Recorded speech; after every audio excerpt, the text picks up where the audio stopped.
Hello guys, আসসালামু আলাইকুম। আশা করি আপনারা অনেক ভালো আছেন। আলহামদুলিল্লাহ আমি অনেক ভালো আছি আল্লাহর রহমতে। আজকের ব্লগটি হলো ফুটবল খেলা নিয়ে। আমাদের একটি প্রীতি ম্যাচ আছে হুড়গাঁও ক্রীড়া সংস্থা বনাম বুল্লা একাদশ। আমরা মাঠে যাওয়ার জন্য রওনা হয়ে গেলাম। মাঝপথে গিয়ে দেখি আমাদের মেহমানরা চলে এসেছে মাঠে খেলার জন্য। তারা মাঠের মধ্যে গিয়ে দেখি আমাদের মেন্নাই এরা আমাদের আগেই আয়া পড়ছে অনেক দূর থেকে। যাই হোক, মাঠে গেলাম। এখন দেখতেছি আমাদের প্লেয়ারগুলো এখানে মাঠে আসতেছে।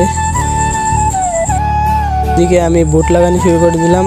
আর এখন আমাদের বাইবাদার এখনও মাঠে আয় নাই, আস্তে আস্তে সবাই আইতেছে।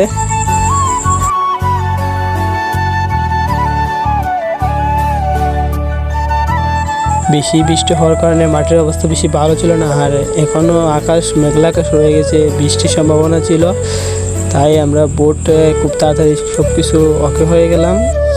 আমার বন্ধু মহিবুর, সে অনেক দিন ধরে ইঞ্জুরি কাটিয়ে আবার মাঠে ফিরলো অনেক দিন পরে। এদিকে আমার বুট লাগানো কমপ্লিট হয়ে গেছে। হঠাৎ দেখলাম আমার বন্ধুর চুলের কাটিংটা সেই ছিল, সেই মেয়েরা দেখলে গ্রাস খেয়ে যাবে। এদিকে আমাদের গ্রামের ছোটো ভাইয়েরা মাঠে চলে এসেছে খেলা দেখার জন্য। জীবনে যাই করলাম, ওর মতো চুলের কাটিংটা দিতে পারলাম না।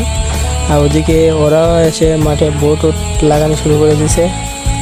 আর এখনও আমাদের মাঠে লেফারি আসে না, এই জন্য খেলাটা শুরু করতে পারতেছি না খুব দ্রুত। এদিকে আমাদের প্লেয়ারগুলো সবাই মাঠে চলে এসেছে। তো দেখতে দেখতে আমাদের লেফারি খেলাটা শুরু করে দিল। তো খেলাটা শুরু হয়ে গেল।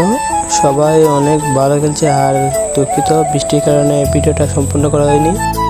আর খেলার ফলাফল উরুগুয়ে ক্রীড়া সংস্থা 0, বুল্লা একাদশ 0। শেষমেশ খেলাটি ড্র হয়ে গেল। এতক্ষণ সাথে থাকার জন্য সবাইকে ধন্যবাদ। আর ভালো লাগলে লাইক, কমেন্ট, শেয়ার করে দেবেন। ধন্যবাদ।